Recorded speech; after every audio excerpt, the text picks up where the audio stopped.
How you doing?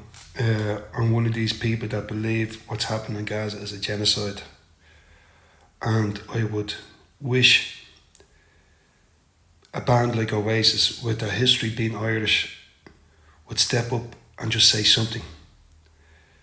Now, I know Liam Gallagher is a massive fan of John Lennon. Liam, if John Lennon was alive today, what do you think he'd be saying? I went to Israel and West Bank, Palestine 15 years ago to do an event with three different musicians, Damien Dempsey, Ehud Banneh and Rim Banneh. Rim Banneh has passed a few years ago. Cut long story short, the story was to bring these three to show unity and diversity. It never happened. Recently we have Donald Trump coming out with a video with his vision for Gaza. How about we have our own vision? We're entitled to that as well, aren't we? Imagine in 2006, Glastonbury's now on, we do the biggest gig in the Middle East in Gaza. Massive Attack, Kneecap, Oasis, Paul Weller, Damien Dempsey. There's some great Palestinian Gaza musicians, and we'll get some Israeli musicians too. You know, I feel wholeheartedly that Oasis need to step up to play. It was lovely that they gave respect to the Liverpool player that passed away. But that gesture is nice, but also you could say something about Gaza.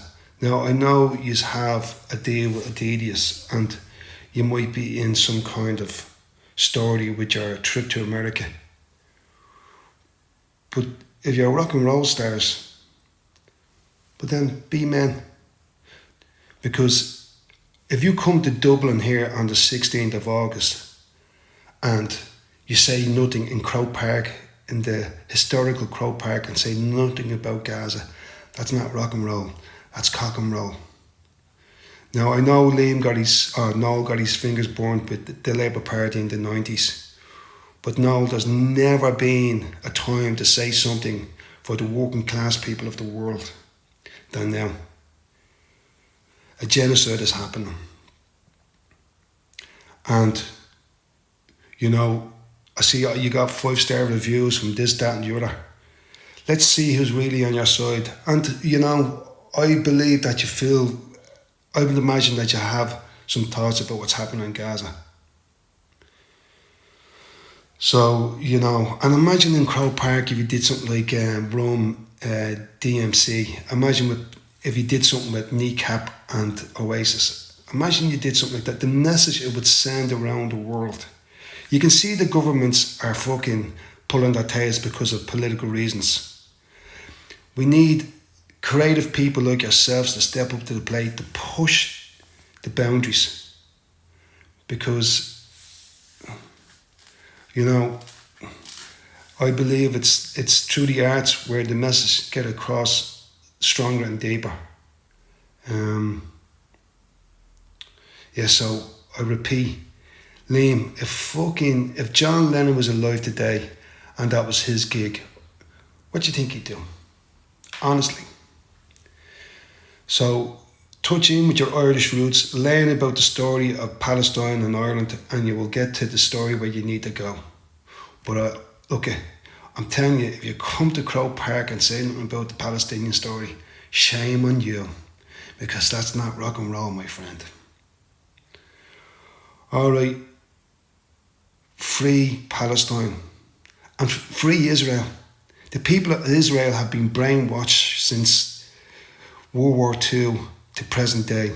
The Holocaust, the stealing of land, the returning of land, the chosen people, the victim.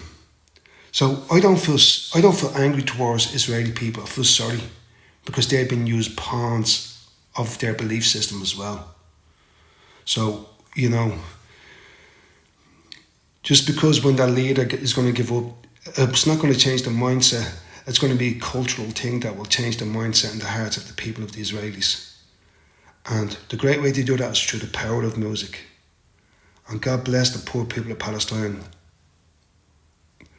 And I wish in 2006, instead of Glastonbury, we can go there and do a huge gig and make it the biggest gig in the Middle East. Well, I say we, those who have the influence and power to do it. Alright, big love and power to the people. Boom.